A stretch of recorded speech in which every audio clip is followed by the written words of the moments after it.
Nos salutations à Stéphane Corr. Bonjour Stéphane. Bonjour. Comme l'a dit Fred, la France touchée par cette actualité, mais c'est un problème qui ne s'arrête pas aux frontières d'un seul pays quand il est question de liberté d'expression. Et beaucoup de personnes, suite à ce drame, ont pointé la responsabilité des réseaux sociaux qui auraient laissé la diffusion de messages de haine à l'encontre de ce professeur. Sont-ils coupables, ces réseaux sociaux ? Alors, coupable est un mot peut-être un peu fort.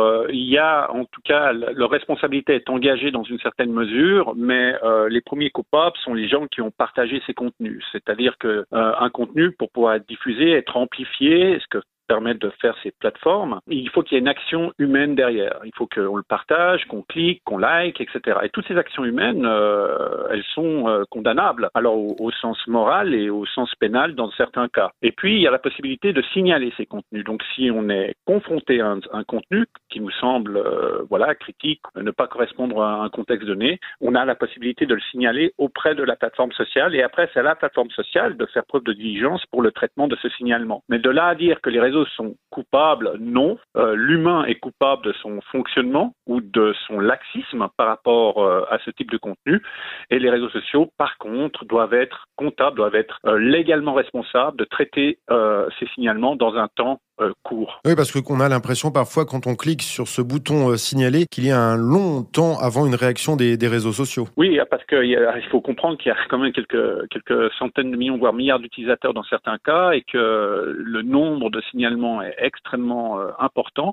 Il y a des faux signalements, il y a des gens qui vont vous signaler simplement parce qu'ils vous aiment pas, mais c'est des demandes qui vont être traitées aussi. Donc il y a vraiment une masse de signalements à traiter, mais après c'est au réseau de s'adapter aussi finalement à ce contexte-là et d'apporter le service qui doit correspondre aussi à la taille qu'ils ont essayé d'atteindre finalement. Et interdire l'accès purement et simplement à ces réseaux à des personnes clairement identifiées comme extrémistes, c'est pas possible non plus.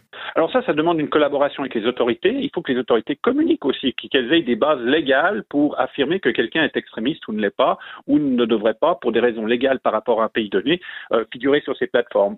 Et puis il y a aussi toute l'éducation du côté des utilisateurs, donc ce qu'on appelle l'éducation à la citoyenneté numérique, qui est un projet européen qui vise à éduquer en tout cas une utilisation responsable, critique et contrôlée des plateformes sociales. Et je pense que ça, c'est vraiment une priorité dans la gestion de ce type de problème. Et c'est un peu aussi ce que vous faites avec vos différentes interventions en Suisse sur la question des réseaux sociaux. Oui, bien sûr. C'est toujours l'idée de développer, bien sûr, l'esprit critique, une réflexion consciente qui est liée à cette utilisation, comprendre que c'est la réalité qui est derrière l'écran et non quelque chose de virtuel, et que nos actions nous engagent et engagent notre responsabilité. On l'a bien compris, les maîtres mots sont responsabilité et éducation.